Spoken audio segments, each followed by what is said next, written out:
Hi there once again. An upload, this time having to do with Cardinal William Levada, or as we say, William Cardinal Levada, who's coming to show the nuns how to do it. How to do it. How to do it indeed. Well, let's just talk about the men of the Catholic Church, the men who do the sacred work. Archbishop expels priests in sex scandal. And this is Archbishop Charles Chaput.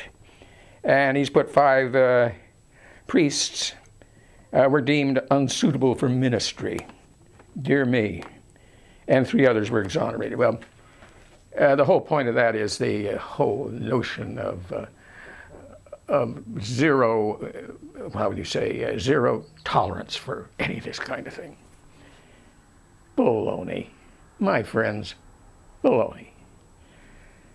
Just recently, and you can look this up yourself, get on the internet, Bishop Robert Finn of Kansas City had these priests all over the place. Finally, there was a grand jury impaneled that got after him. And they couldn't get him in too much, but they finally got him on this. They had a Father Vatican. Father Vatican had a laptop with more pornography than you could possibly believe. All of it kiddie pornography, including all the stuff that he personally took. Oh boy. The grand jury found out about that, found out that Bishop Robert Finn knew all about it, had not reported it as the law requires, had not done it. It's an indication, you know, the zero tolerance. Bishop Robert Finn has problems. But it just depends how active the law is going to be in dealing with guys like this, really. That's what it amounts to, because in California, in Santa Rosa, it's a city about 50 miles north of San Francisco in the wine country, a rather wealthy district, you know, not bad. There was a Bishop Walsh. And Bishop Walsh was confronted with the fact that people were coming to him and saying they had these young Latino boys that were being hit upon by a Father Javier Ochoa. And so the bishop calls Ochoa in, and there were witnesses, and they asked if there was any truth. And Father Ochoa, in an amazing confession, yes, it's all true. It's all true. Now, in California, the law requires, if the Catholic Church does not, it requires that the things of this must be reported, and it must be reported the moment that you find out. This was a Friday. This was a Friday. Bishop Walsh did not report it Friday night, did not report it Saturday, did not report it Sunday, got around to doing it on Monday. Oh, I'm a little late, you know, but I had the best of intentions. I don't know what happened, you know, all of this stuff. Well, the law took it in view, despite the fact that I'm sure the district attorney would love to have this matter go away. They don't want this kind of stuff. Church is very powerful. So they go through a song and dance. The district attorney's office. Oh, you can't imagine the complications of handling a case like this. There's so many witnesses, well, there's so many aspects of it. It's going to require great effort to get through. You'd think this was the United States versus the Exxon Corporation, for Christ's sakes. It's amazing. All you had to do was simply say, did this man confess to you in front of you? And if he did, why didn't you phone them? No. Very difficult case, very difficult case. Well, of course, what are they going to do? The thing to do, of course, is just simply arrest the bishop, try him, and put him in the slammer. They worked out a diversion program for Bishop Walsh. They would waive the charges if he would agree to take a counseling and take courses in civil responsibility. Oh my God, a Catholic bishop has to take courses in civic responsibility? What are we harboring here? Moral imbeciles? What is this all about? Civil responsibility. Well, so much for that. Now, let's get to the big poobah. This is William Cardinal Levada, who has been assigned by the Benedict XVI, the Supremo. He's been assigned to come here in the United States and look over the nuns and make sure that they don't go on a sure slide to hell. He'll come here and straighten them out. When Levada was here in San Francisco, he was an archbishop. And he is the one who set up this whole thing about zero tolerance. He was the head man for it. And it required a canon lawyer. And so the archbishop assigned a fellow by the name of Greg Engels. Greg Engels was an expert in canon law. He devised the entire 2002 zero tolerance policy. Let's take a close look at Engels. A crusading district attorney here in San Francisco, Terrence Hallinan, he wasn't satisfied with just the last few years of records. He wanted them for the past 50.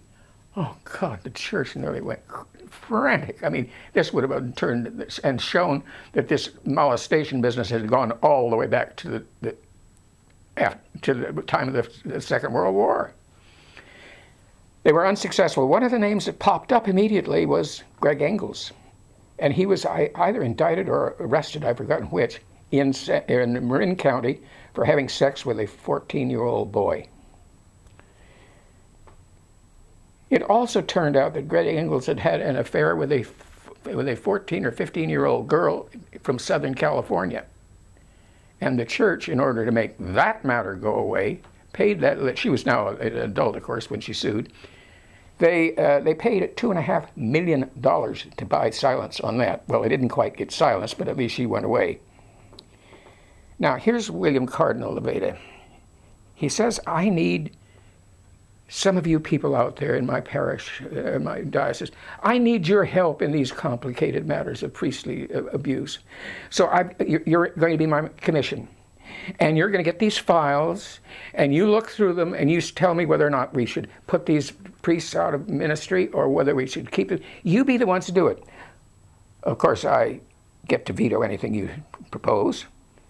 And, oh yes, I can swear you to silence. You don't mind that, do you, folks? No, not at all. Now, just in case, you're going to be faced with delicate problems when it comes to the canon law. So I'm giving you a special guy. His name is Greg Engels. He will advise you in all matters regarding these files. The commission at that stage did not know the background on Greg Engels. There's your William Levada, your William Cardinal Levada, a twister if there ever was one. Give you another example. On the peninsula, just 30 miles south of San Francisco, Father John Conley came to his parish house late one night and found his fellow priest, Father Aylward, wrestling with a boy. He knew that there was something phony about this thing, and what Father Conley did was absolutely unprecedented in the United States. He picked up the telephone and phoned the DA's office in San Mateo County and reported the incident. Levada, as it happened, was in Rome at the time, so this put the DA in a kind of a tough spot. It wasn't a case where you could get on the phone and they could work a deal. Oh no, this was out there now. When Levada returned, he called Conley, Father Conley, in the office. He says, "You have calumniated Father Aylward. You've hurt his priestly career. You're to be silent. You're to get out of ministry. You're to go over there." Problem solved? Not quite.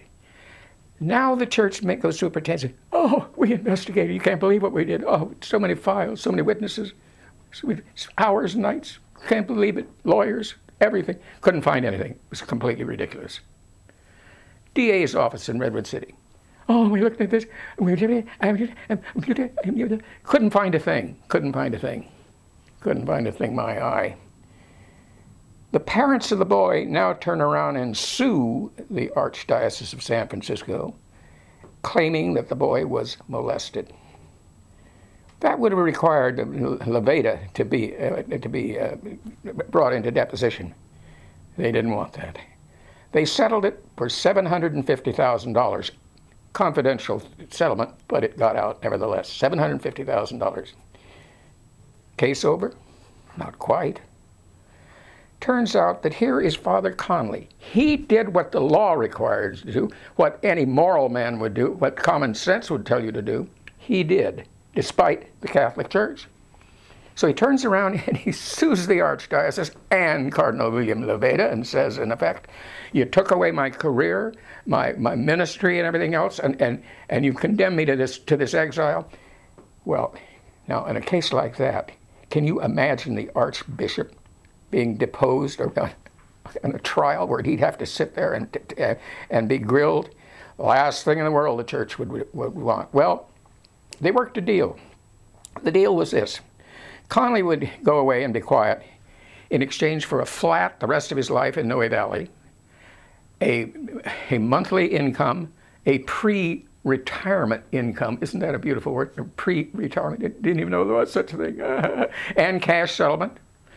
And the whisper is that the package is probably worth about $2.5 million, plus the $750 they had to pay to keep the matter of the boy's molestation. And this is the handiwork of a man who will now be called to the United States to try to protect the nuns on that slope to hell that almost surely awaits their bad behavior.